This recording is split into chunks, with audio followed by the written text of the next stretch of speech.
नमस्कार, स्वागत है आप सभी का हमारी इस खास पेशकश में। मैं हूं प्रीति सिंह। राष्ट्रपति चुनाव के बाद अब देश में 16वें उपराष्ट्रपति चुनाव को लेकर सरगर्मियां जारी हैं। चाहे सत्ता पक्ष हो या विपक्ष, दोनों ही अपने अपने उम्मीदवारों के पक्ष में समर्थन जुटाने की कवायद में लगे हैं। हालांकि उपराष्ट्रपति चुनाव में वोटों के गणित में ज्यादातर मौकों पर सत्ता पक्ष का पलड़ा ही भारी रहा है। बावजूद इसके 4 मौकों को छोड़ दिया जाए तो हर बार देश के दूसरे शीर्ष संवैधानिक पद के लिए आमने सामने का चुनावी मुकाबला हुआ है। 6 अगस्त को होने वाले उपराष्ट्रपति चुनाव में भी सत्ताधारी बीजेपी के नेतृत्व वाली एनडीए और विपक्षी दलों के उम्मीदवार के बीच मुकाबला होना है, जिसका नतीजा उसी दिन आ जाएगा और देश को नया उपराष्ट्रपति मिल जाएगा। इस विशेष रिपोर्ट में हम आपको बताएंगे उपराष्ट्रपति चुनाव की पूरी प्रक्रिया और इससे संबंधित नियमों में कब और क्या-क्या हुए बदलाव। ये भी बताएंगे कि 1952, 1957, 1979 और 1987 के उपराष्ट्रपति चुनाव में कैसे हुआ निर्विरोध निर्वाचन। साथ ही जानेंगे कि किस लिहाज से महत्वपूर्ण है इस बार का उपराष्ट्रपति चुनाव। भारत का नया उपराष्ट्रपति चुने जाने की प्रक्रिया जारी है। 6 अगस्त को उपराष्ट्रपति चुनाव के लिए वोट डाले जाएंगे। नामांकन की प्रक्रिया पूरी होने के बाद उपराष्ट्रपति पद के लिए एनडीए उम्मीदवार जगदीप धनखड़ और विपक्ष की उम्मीदवार मार्गरेट अल्वा चुनाव मैदान में हैं और दोनों के बीच दिलचस्प मुकाबले की उम्मीद है।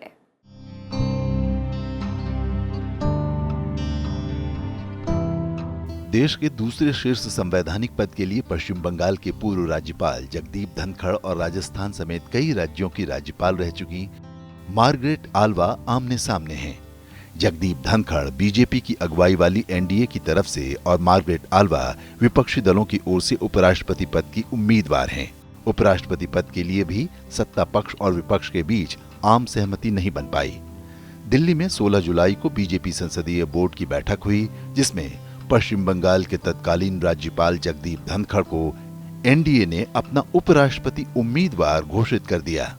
भारतीय जनता पार्टी की संसदीय बोर्ड इस निष्कर्ष पर पहुंची है कि उपराष्ट्रपति पद के लिए भारतीय जनता पार्टी और एनडीए के प्रत्याशी के रूप में हमारे किसान पुत्र श्री जगदीप धनखड़ जी को हम उपराष्ट्रपति पद के लिए अपना प्रत्याशी के रूप में घोषित करते हैं।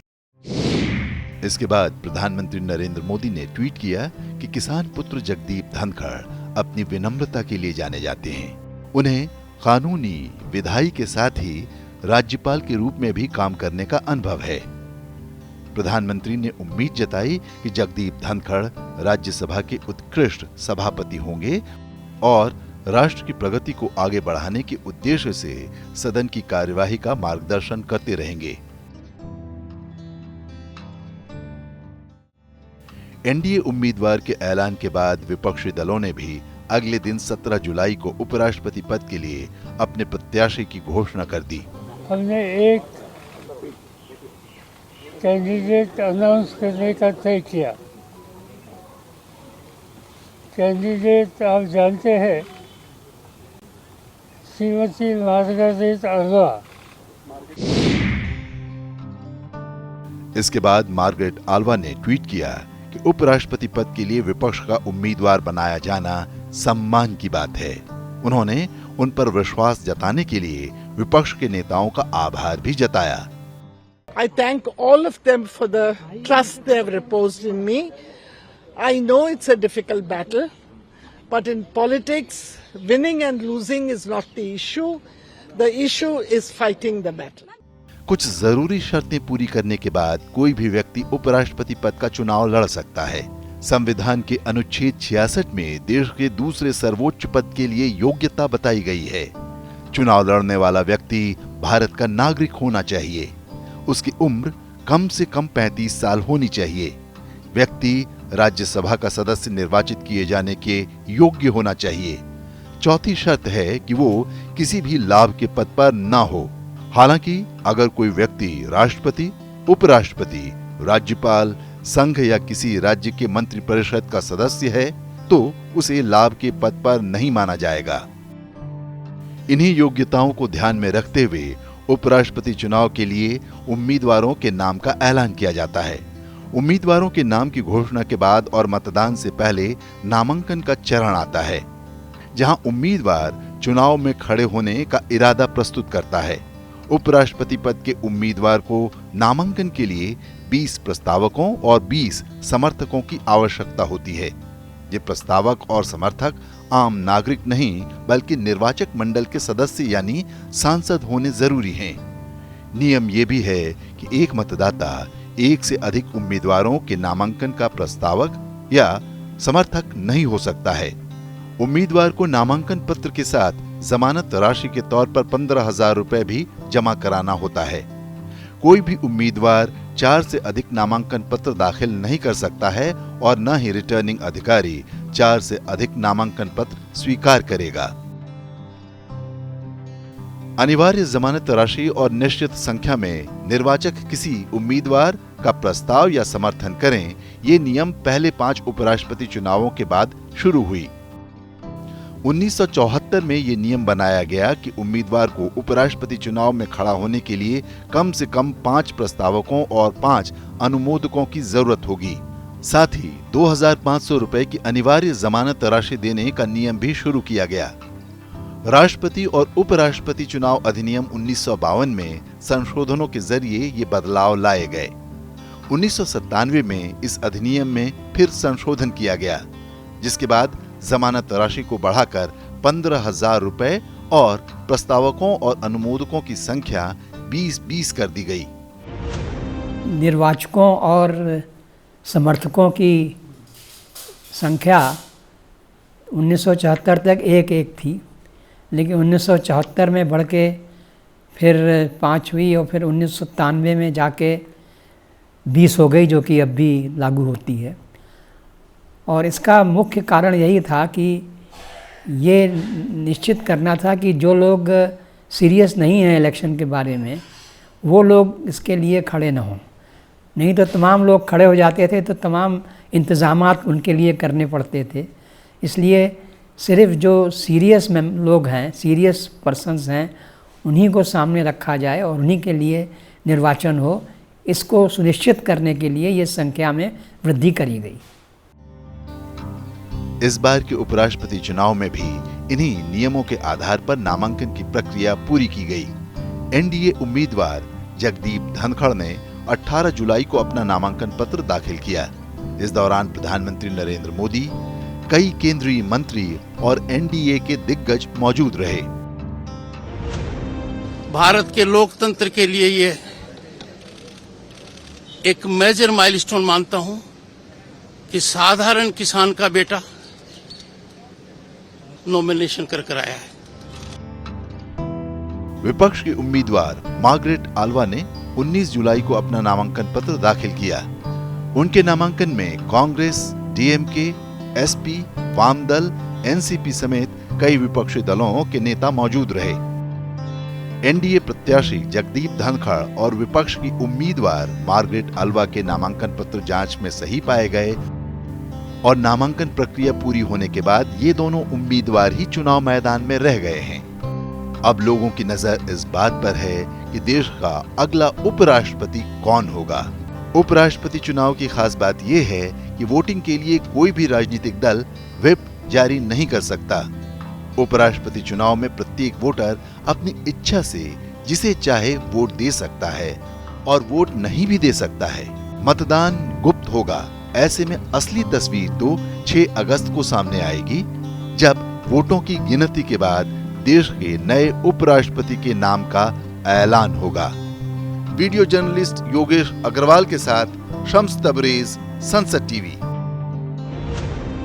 भारत में उपराष्ट्रपति चुनाव की प्रक्रिया राष्ट्रपति चुनाव जितनी जटिल नहीं होती, क्योंकि उपराष्ट्रपति के निर्वाचन में राज्य विधानसभाओं के सदस्यों की कोई भूमिका नहीं होती। उपराष्ट्रपति चुनाव में सिर्फ संसद के सदस्य ही वोट डालते हैं। हालांकि राष्ट्रपति चुनाव की तरह ही उपराष्ट्रपति का निर्वाचन भी आनुपातिक प्रतिनिधित्व प्रणाली के अनुसार सिंगल ट्रांसफरेबल वोट के जरिए ही होता है। तो जानते हैं क्या है उपराष्ट्रपति चुनाव की पूरी प्रक्रिया और राष्ट्रपति चुनाव से कितना अलग है उपराष्ट्रपति का चुनाव।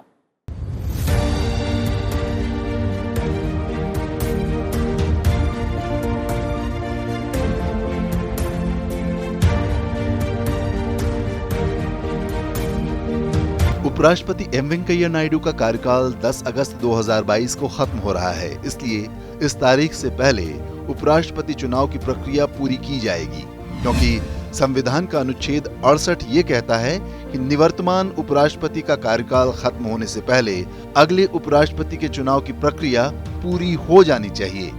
चुनाव के लिए अधिसूचना निवर्तमान उपराष्ट्रपति के कार्यकाल की समाप्ति के 60 दिन पहले या उसके बाद जारी की जा सकेगी।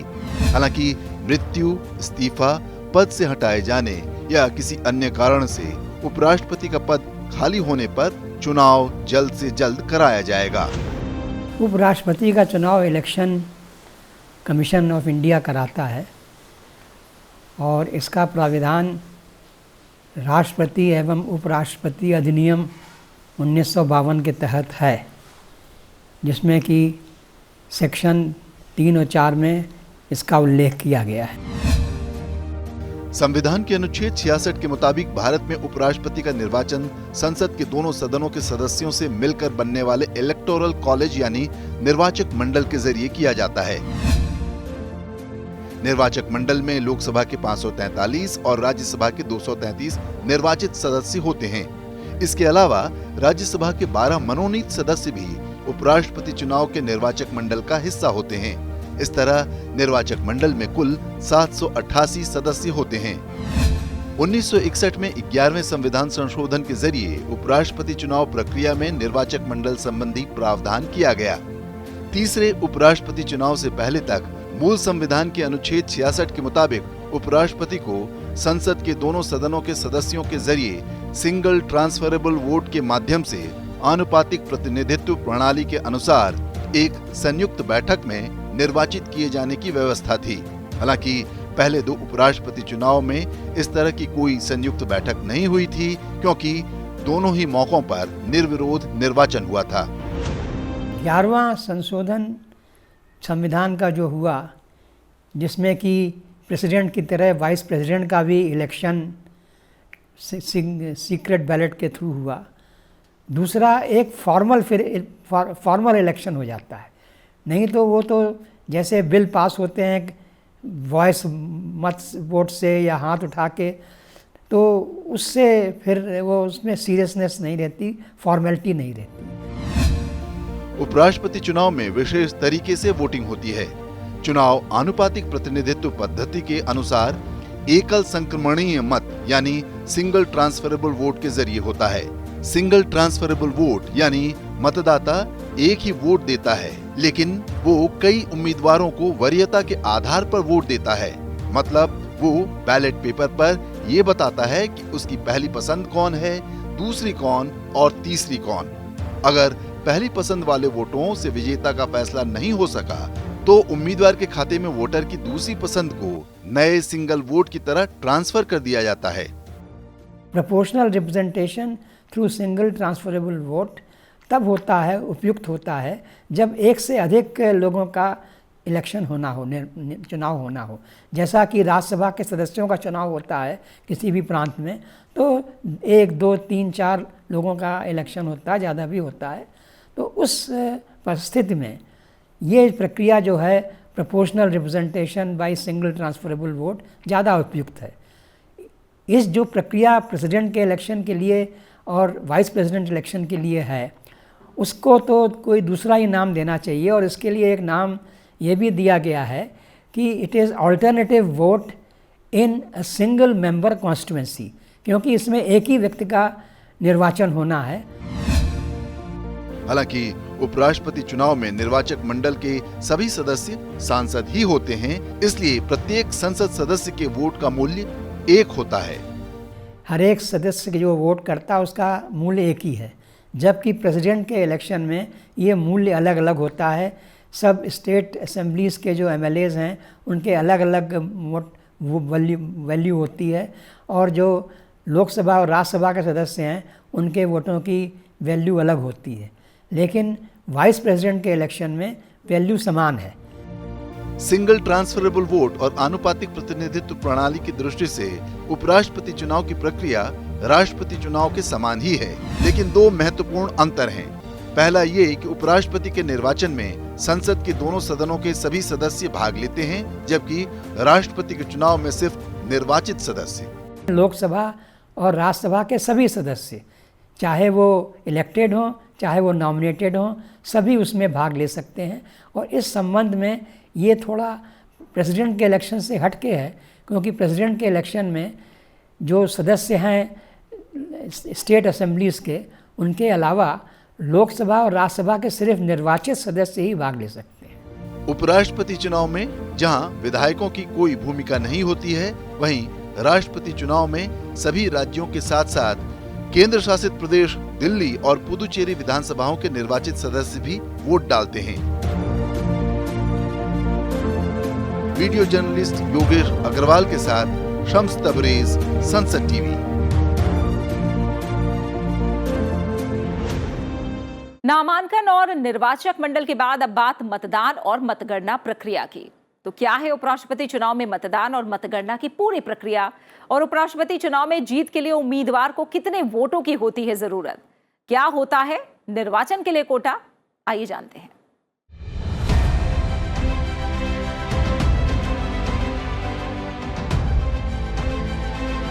उपराष्ट्रपति चुनाव के लिए संसद भवन में एक कक्ष मतदान स्थल के रूप में तय किया जाता है।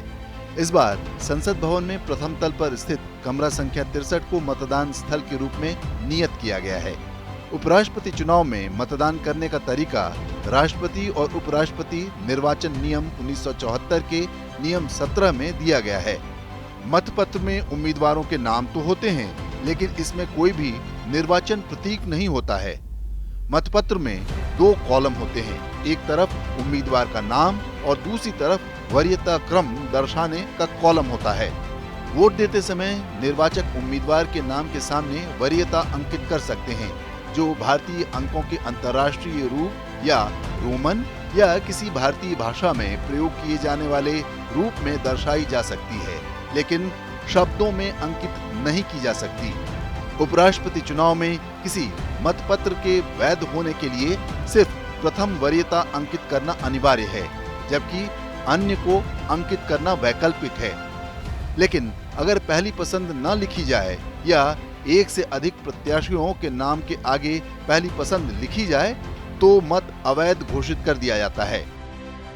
राष्ट्रपति और उपराष्ट्रपति निर्वाचन नियम 1974 के नियम 12 में मतदान शुरू होने से पहले की प्रक्रिया का जिक्र है। इसके मुताबिक पीठासीन अधिकारी मतदान के स्थान पर मौजूद उम्मीदवारों या उनके प्राधिकृत प्रतिनिधियों को मतपेटी का निरीक्षण करने देगा। इसके बाद पीठासीन अधिकारी मतपेटी को इस तरीके से बंद और मुहरबंद करेगा जिससे मतपत्रों को उसमें डालने के लिए छेद खुला रहे। राष्ट्रपति और उपराष्ट्रपति निर्वाचन नियम 1974 के नियम 18 के मुताबिक हर निर्वाचक मतदान के स्थान में मतदान की गोपनीयता बनाए रखेगा। नियम 21 कहता है कि मतदान समाप्त होने के बाद पीठासीन अधिकारी जल्द से जल्द उम्मीदवारों या उनके प्राधिकृत प्रतिनिधियों की मौजूदगी में छेद और मतपेटी को बंद और मुहरबंद करेगा। मतदान प्रक्रिया पूरी होने के बाद उपराष्ट्रपति चुनाव के लिए मतगणना होती है, जो आमतौर पर उसी दिन होती है जिस दिन मतदान किया जाता है। मतगणना के दौरान सबसे पहले रिटर्निंग अधिकारी डाले गए बैलेट पेपर्स यानी मतपत्रों की जांच करते हैं और अवैध मतपत्रों को अलग करते हैं। फिर वैध मतपत्रों में दर्शाई गई प्रथम वरीयता के मुताबिक चुनाव लड़ रहे उम्मीदवारों के बीच उनके लिए रखे अलग अलग ट्रे में इन मतपत्रों को वितरित किया जाता है। इसके बाद रिटर्निंग अधिकारी प्रत्येक उम्मीदवार को मिले वैध वोटों का जोड़ करता है। फिर चुनाव लड़ रहे सभी उम्मीदवारों को मिले वैध वोटों को जोड़ता है। उपराष्ट्रपति चुनाव भी चूंकि आनुपातिक प्रतिनिधित्व प्रणाली से होता है, इसलिए निर्वाचित घोषित होने के लिए डाले गए वैध वोटों का आधे से अधिक प्राप्त करना जरूरी है। इसे कोटा कहा जाता है। कुल वैध वोटों को 2 से भाग देकर और भागफल में 1 जोड़कर, और अगर कोई शेष हो तो उसे गिनती में नहीं लेकर कोटा निकाला जाता है। मान लीजिए कि सभी उम्मीदवारों को मिले वैध वोटों का जोड़ 787 है, तो इसमें 2 से भाग देने और भागफल में 1 जोड़ने के बाद 394 का अंक निकला। यही निर्वाचित होने के लिए अपेक्षित कोटा होगा। कोटा ये है कि जितने भी वैलिड वोट्स कास्ट हों उसके 50% जितने वोट निकलें उसमें एक और जोड़ दिया जाए तो ये कोटा बन जाता है। और इस कोटा के कारण ही ये जो ट्रांसफरेबल वोट सिस्टम है वो फिर आता है, कार्य में आता है। वो उपराष्ट्रपति चुनाव में भी वोटों की गिनती राउंड्स में होती है। सबसे पहले सभी मतपत्रों पर दर्ज पहली वरीयता के वोट गिने जाते हैं। अगर पहले राउंड की गिनती में ही किसी उम्मीदवार ने जीत के लिए जरूरी कोटा हासिल कर लिया तो उसकी जीत हो जाती है, लेकिन अगर ऐसा नहीं होता तो दूसरे राउंड की गिनती होती है। अब जिस उम्मीदवार को पहले राउंड में सबसे कम वोट मिले थे, दूसरे राउंड की गिनती में उसे बाहर कर उसकी दूसरी वरीयता के मत मूल्य को अन्य उम्मीदवारों को ट्रांसफर कर दिया जाता है। यानी ये वोट अब उन उम्मीदवारों को चले जाते हैं जिन्हें हर बैलेट में दूसरी वरीयता मिली थी। ये प्रक्रिया तब तक चलती रहती है जब तक कोई भी उम्मीदवार अपेक्षित कोटा हासिल नहीं कर लेता है या मैदान में सिर्फ एक ही उम्मीदवार नहीं रह जाता है। दूसरे दौर की मतगणना की ज़रूरत प्रेसिडेंट के इलेक्शन में 1969 में पड़ी थी, लेकिन जहाँ तक कि उपराष्ट्रपति के चुनाव का संबंध है इसमें कभी इसकी ज़रूरत नहीं पड़ी। अब तक हुए 15 उपराष्ट्रपति चुनावों की बात करें तो किसी भी चुनाव में मतपत्रों में दर्ज दूसरी वरीयता को गिनने की जरूरत नहीं पड़ी और मतगणना के पहले दौर में ही चुनाव का फैसला हो गया। ये जानना भी जरूरी है कि पहले, दूसरे, 7वें और 9वें उपराष्ट्रपति चुनाव में चुनाव की जरूरत ही नहीं पड़ी थी और निर्विरोध निर्वाचन हुआ था। वीडियो जर्नलिस्ट योगेश अग्रवाल के साथ शम्स तबरेज, संसद टीवी।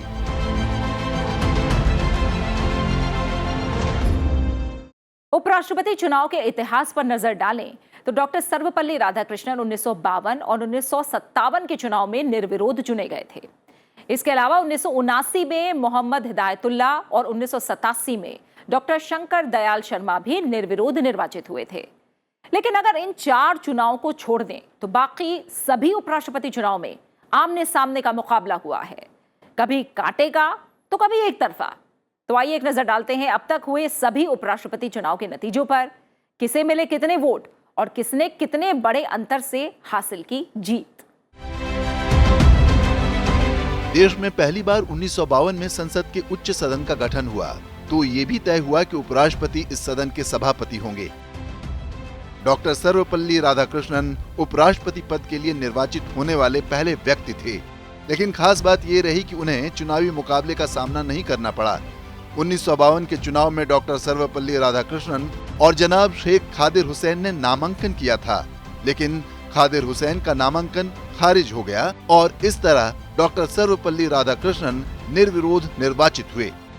1957 के उपराष्ट्रपति चुनाव में भी एक बार फिर डॉक्टर सर्वपल्ली राधाकृष्णन निर्विरोध निर्वाचित हुए। 1962 में तीसरा उपराष्ट्रपति चुनाव हुआ। इसमें डॉक्टर जाकिर हुसैन ने NC सामंत सिंघर को 550 से ज्यादा वोटों के अंतर से हराया।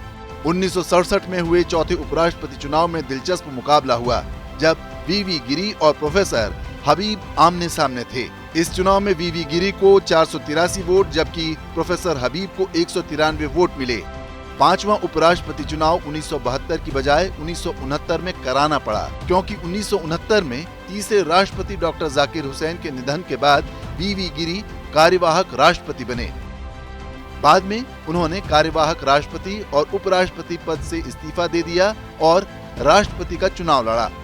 ऐसे में उपराष्ट्रपति चुनाव कराना पड़ा। 1969 में पांचवें उपराष्ट्रपति चुनाव में 6 उम्मीदवार थे, लेकिन गोपाल स्वरूप पाठक ने मतगणना के पहले ही राउंड में 400 प्रथम वरीयता के वोट हासिल कर जीत दर्ज की।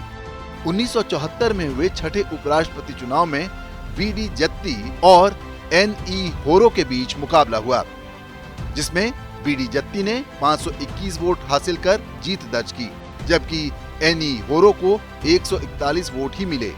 1979 में हुए 7वें उपराष्ट्रपति चुनाव में मोहम्मद हिदायतुल्ला निर्विरोध निर्वाचित हुए। 8वां उपराष्ट्रपति चुनाव 1984 में हुआ। इस चुनाव में R वेंकट रमन ने बापू चंद्रसेन कांबले को 301 वोटों के अंतर से शिकस्त दी। आर वेंकट रमन का कार्यकाल 30 अगस्त 1989 तक था, लेकिन जुलाई 1987 में राष्ट्रपति चुने जाने के बाद उन्होंने उपराष्ट्रपति पद से इस्तीफा दे दिया और इस तरह 1987 में 9वां उपराष्ट्रपति चुनाव कराना पड़ा। इस चुनाव में 27 उम्मीदवारों ने नामांकन किया था, लेकिन सिर्फ डॉक्टर शंकर दयाल शर्मा का नामांकन ही वैध पाया गया और वो निर्विरोध उपराष्ट्रपति चुन लिए गए। निर्विरोध निर्वाचन उपराष्ट्रपति का 4 बार हुआ है, 1952, 1957, 1979, 1979 और 1987। ये 4 बार निर्विरोध निर्वाचन हुआ है। 1992 में हुए 10वें उपराष्ट्रपति चुनाव में के.आर. नारायणन का चुना जाना औपचारिकता मात्र थी, क्योंकि दूसरे उम्मीदवार थे काका जोगिंदर सिंह धरती पकड़, जिन्हें सिर्फ 1 वोट मिला था। 1997 के उपराष्ट्रपति चुनाव में कृष्णकांत और सुरजीत सिंह के बीच मुकाबला हुआ था। कृष्णकांत ने 441 वोट प्राप्त किए, जबकि जीत के लिए अपेक्षित कोटा 358 था। 2002 में हुए 12वें उपराष्ट्रपति चुनाव में मुकाबला कड़ा था, लेकिन भैरव सिंह शेखावत ने सुशील कुमार शिंदे को हरा दिया। 2007 में 13वें उपराष्ट्रपति चुनाव में 3 उम्मीदवार थे, लेकिन मोहम्मद हामिद अंसारी ने 455 वोट हासिल कर जीत दर्ज की। 14वें उपराष्ट्रपति चुनाव में जसवंत सिंह को शिकस्त देकर 2012 में मोहम्मद हामिद अंसारी एक बार फिर उपराष्ट्रपति बने। 2 बार ऐसा हुआ है कि वाइस प्रेसिडेंट फिर से एक बार वही वाइस प्रेसिडेंट इलेक्ट हुआ। एक तो सर्वपल्ली राधाकृष्णन है, 1952 में उनका इलेक्शन हुआ और 1957 में वो फिर से इलेक्ट कर दिए गए। और उसी तरह श्री हामिद अंसारी जी भी 2007 में उनका इलेक्शन हुआ था, फिर 2012 में वो पुनः निर्वाचित किए गए थे। 2017 में हुए 15वें उपराष्ट्रपति चुनाव में एनडीए उम्मीदवार एम वेंकैया नायडू ने विपक्ष के उम्मीदवार गोपाल कृष्ण गांधी को हराया। एम वेंकैया नायडू को 516 वोट, जबकि गोपाल कृष्ण गांधी को 244 वोट मिले थे। शम्स तबरेज, संसद टीवी। भारत के उपराष्ट्रपति का पद देश का दूसरा सर्वोच्च संवैधानिक पद है। देश का संविधान उपराष्ट्रपति को दोहरी भूमिका सौंपता है। पहली भूमिका यह है कि वो राष्ट्रपति के बाद कार्यपालिका के दूसरे प्रमुख होते हैं। दूसरी भूमिका यह है कि वो संसद के उच्च सदन यानी राज्यसभा के पीठासीन अधिकारी यानी सभापति होते हैं। उपराष्ट्रपति का कार्यकाल 5 साल का होता है, लेकिन वो इस अवधि के समाप्त हो जाने पर भी अपने उत्तराधिकारी के पद ग्रहण करने तक पद पर बने रह सकते हैं। साथ ही किसी भी स्थिति में राष्ट्रपति का पद रिक्त होने पर उपराष्ट्रपति 6 माह तक कार्यवाहक राष्ट्रपति के रूप में भी काम कर सकते हैं। तो हमारी खास पेशकश में फिलहाल इतना ही। बने रहिए संसद टीवी के साथ। नमस्कार।